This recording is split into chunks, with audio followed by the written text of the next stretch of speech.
And at this time, I'd like to introduce to you your president for 2022, Mr. Eric Mayberry.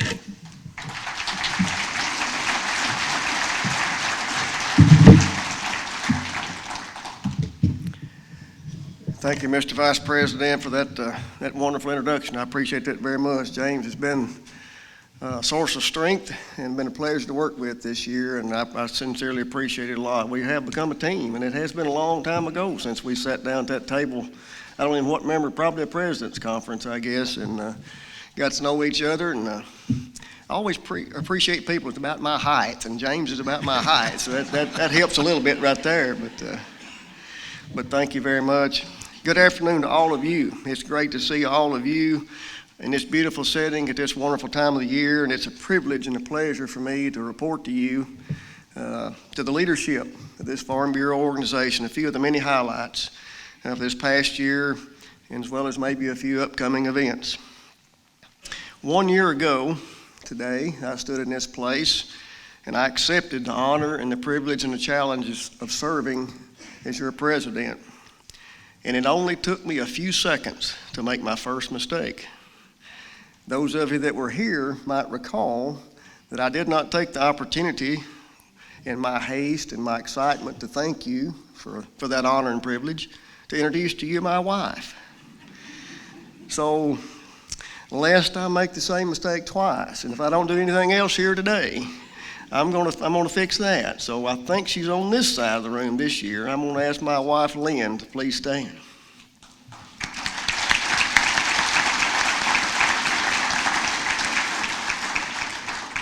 As all of you know now, with me, you also get her. We've got tremendous compliments this past year for the articles that appear in our Farm and Home magazine.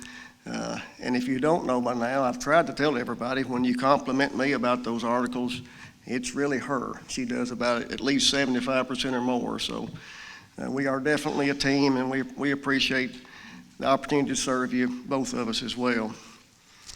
We also have 2 daughters, a wonderful son-in-law, and a good mama that help. My son keeps the things going on the farm in my absence, and it is definitely a team effort.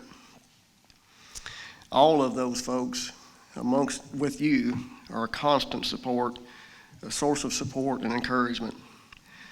So this was our organization's 101st year of service to our state. We called it Farm Bureau 101. And for me personally, I viewed it a little bit differently. It was more like one-on-one. I began the year with aspirations of visiting all 95 counties. I wanted to come see all of you, all at once. Miss Rose and Christina and many other staff members quickly informed me that was not possible. And as you would well imagine, they were right. I truly felt and continue to believe that there is solid value in visiting local farm bureaus and local county events. It affords the opportunity to see and hear firsthand the issues and concerns facing our members where they live and farm. So with that in mind, we did manage to visit 50 counties this year in one way or another, as well as 6 states. I sincerely appreciate the hospitality that you've shown me on these visits. I apologize for those who invited me and I had to respectfully decline, and I certainly will strive to visit the remaining counties as soon as I possibly can. As you already know, this was my first year as well as Mr. Haskew's, but there were several other firsts for our organization in 2022. For the first time, the Farm Bureau Women's Conference was held in Lebanon, Tennessee at the Farm Bureau Expo Center. Having outgrown the headquarters in Columbia, the move was met with record attendance. This new venue provided much needed additional room for displays, auction items, and other space that participants would otherwise have been unable to be a part of had it not been for this new venue.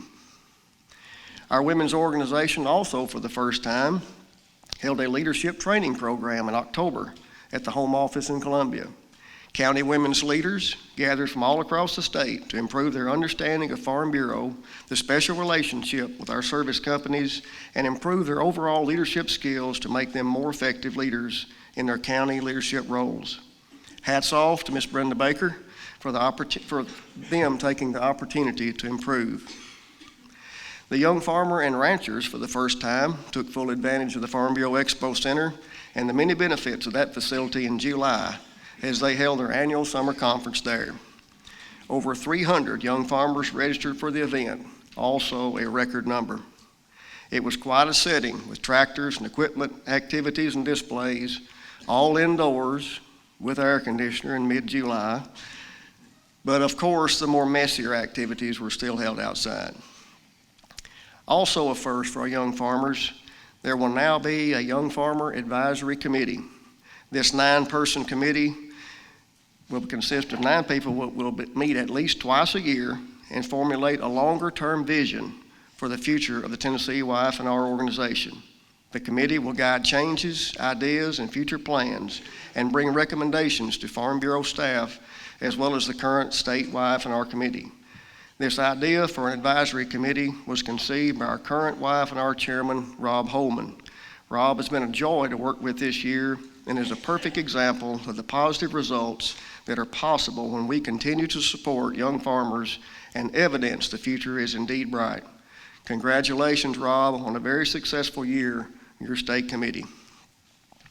For the first time in 10 years, there was a change in leadership and realignment of responsibilities in the Public Policy Department. With the departure of Stephen Maupin and Laura Lee Harris soon thereafter, Kevin Hensley assumed the role of director.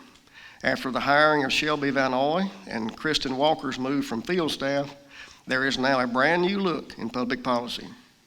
I'm pleased to report to the group that this group has rapidly coalesced into an efficient and effective team with their new roles and responsibilities, and they prepare for the upcoming legislative session and beyond. With all the challenges and difficulties our members have faced this year, from heat and drought, inflationary pressures at every turn, unpredictable supply chain issues, record low water on the Mississippi, and even the threat of diesel shortages and rail strikes, there was one issue that everyone seemed to be concerned about and seemingly no one had an answer for, and that's the rapid loss of farmland in our state.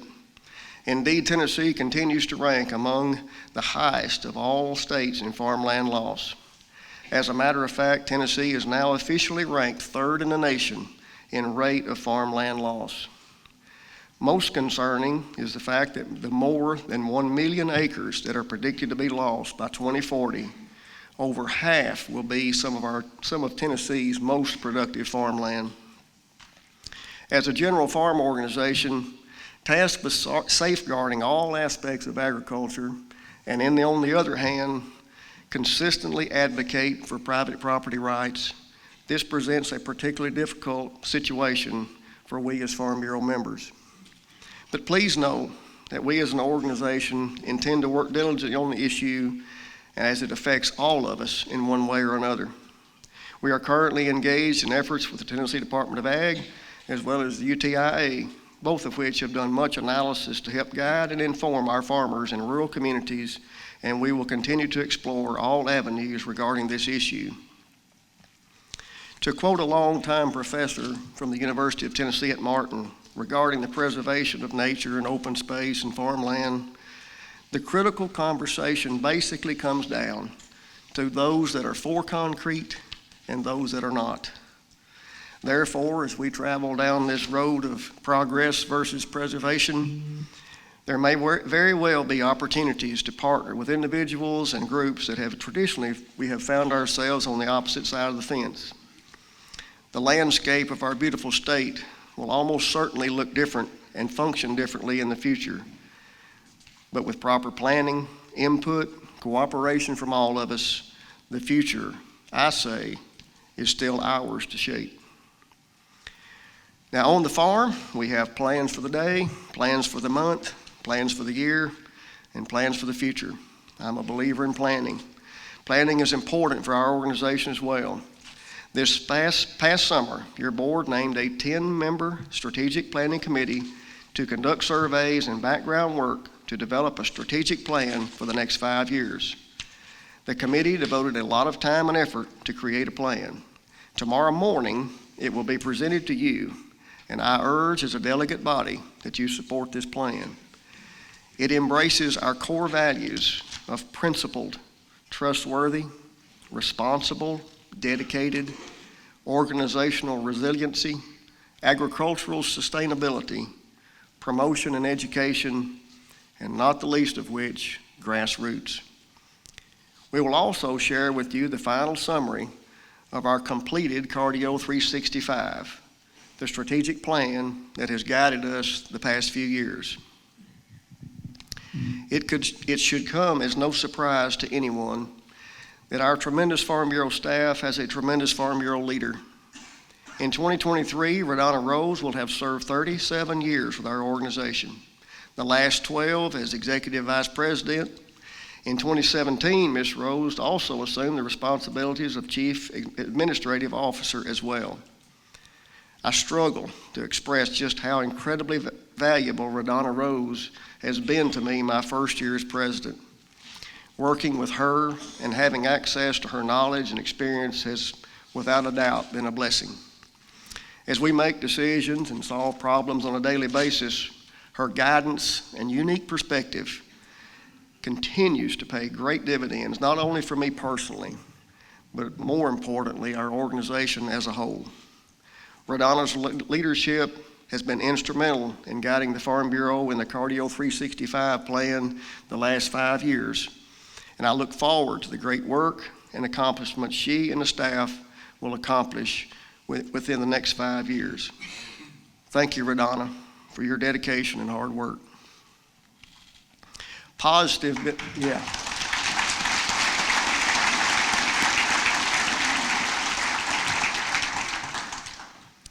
The positive benefits of the unwavering relationship that we have with our service companies cannot be overstated and continues to provide tremendous support and opportunity for all aspects of our organization.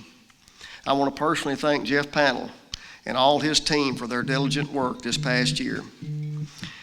In 2022, Farm Bureau Insurance continues to deal with the highest inflation rate in 40 years and the negative impact it has had on our operating results. While we have had relatively calm storm activity, higher repair costs have pushed our combined ratio to 103%, well above our corporate goal of 95. However, we have fared better than the industry, which sits at 106% combined ratio. Unit growth has been relatively strong despite the markets. Currently, we stand at 18,440 units gained, just shy of our 2022 corporate goal of 20,000. Life insurance sales have been strong, and mortality has improved due to less impact from COVID-19 deaths. We have begun to make many adjustments in 2022, and we have begun to see positive trends as we move into 2023. We have seen tough times before, but with our company's strong surplus position and its dedicated agency and employee workforce, we look forward to serving our members and doing what we do best, which is to protect the assets and lives of our Farm Bureau members. Likewise, my heartfelt thanks to Anthony Kimbrough and all the folks with Farm Bureau Health Plans who have just celebrated 75 years of providing affordable health care options for our members. I think you would agree with me that there has never been a time when the healthcare arena has been considered stable and predictable. And yet here we are, 75 years later, uniquely and strongly situated to serve our members going forward. Indeed, there are over 200,000 covered lives now in Tennessee. I have yet to attend an American Farm Bureau event or meeting of any kind since I was elected president this past year that I have not been approached by someone who has asked me about Tennessee rural health. Whether it's to thank me for the assistance that they've received from Tennessee in starting a healthcare company in their state, updating me on the progress that is going on in their state, or simply asking me and assisting me a contact for someone about our secret sauce here in Tennessee. It's a telling testimony that so many other states recognize the strength and importance of Farm Bureau health plans here in Tennessee, and we are living up to the volunteer spirit by helping those who desire to replicate our model across the country. I hope you'll agree with me that we're a blessed organization. Our grassroots structure continues to serve and is an effective way to surface issues and concerns that face our members, and at the same time, garner the respect of those who work and partner with us, especially our elected officials. It sometimes amazes me that with all the changes we see in the world around us, that now this 100-year-old system, over 100-year-old system, continues to work so well today. Then I remind myself that we place high value on the individual person. You as an individual grassroots leader in your counties and your communities. We speak then with a united voice. We put high value on family. We salute our nation's flag, and we truly cherish the way of life on farms and neighborhoods all across Tennessee. And most importantly, we assert that God is ultimately in control. The future is always uncertain, but as you have heard me say so often, we are all in this together, and together we shall succeed. I left someone out intentionally as I was thanking everyone. I've covered staff and a lot of other people, but just want to make a mention that my predecessor, Jeff Aiken, stood here many times and talked about Christina Kennedy and how big an asset she was. And I want to give her a special shout out this time as well. She has been a blessing to me. She's about saved my life a few times, I can tell you that. And so, Christina, I appreciate you very much. I hope 2023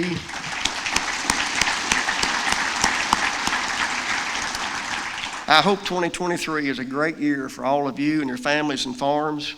I also hope you are excited about the upcoming year as much as Lynn and I am.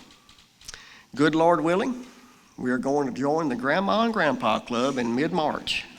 So in addition to all the other guidance and advice that I'm going to be seeking from you, put this one on the list.